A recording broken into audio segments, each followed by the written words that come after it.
बिसोराबो vision दं mission दं जायखौ जों क्लियार खालामनानै होनो नागिरदों जोङो लाइमोनफोरा इलेक्शनाव सोरजोंबा बुलायनो थाखाय जों लाबोआखै जों बे मेटारखौ जोङो डिसकासन खालामा नाथाय जों बुंदों मोनफ्रोमबो भट सेन्टाराव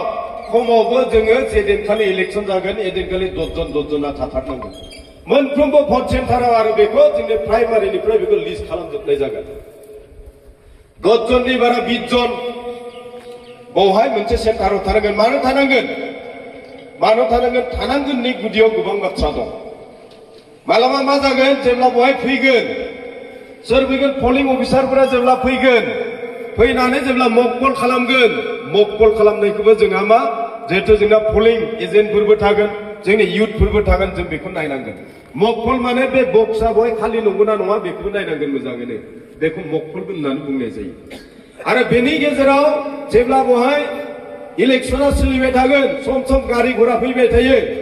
बयबा बक्सफोर बहाय आननेसेसारि मायबाफोर बक्स बहाय फैदों नामा लाबोखोमादों नामा दोनफैदों नामा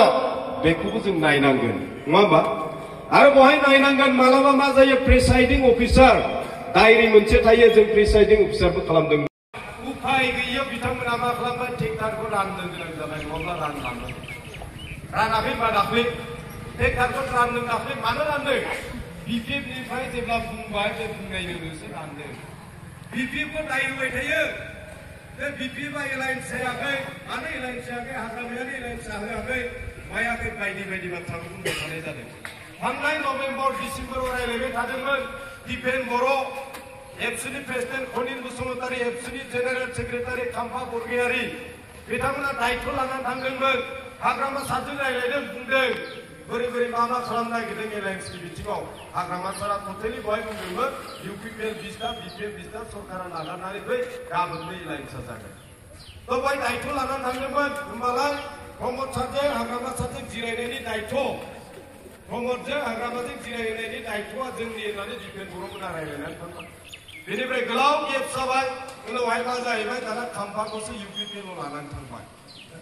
बेनि उनाव दाखालि जों जेब्ला 4 तारिखआव कैंडिडेट लिस्ट को डिक्लेयर खालामबाय होमबा 5 तारिखआव दिपेन बर'आ मा खालामबाय एबसुनिफ्राय इउपिपिएल बिटिएफ ज' जानांगौ होननानै लेटार हरबाय नङा होमबा 4 तारिखआव जोंहा कैंडिडेट डिक्लेयर होबाय दाना 5 तारिखआव बिथांमोना मा खालामबाय ज' जानांगौ होननानै लेटार हरबाय दाय जाबसिनो नाजाबाय थादों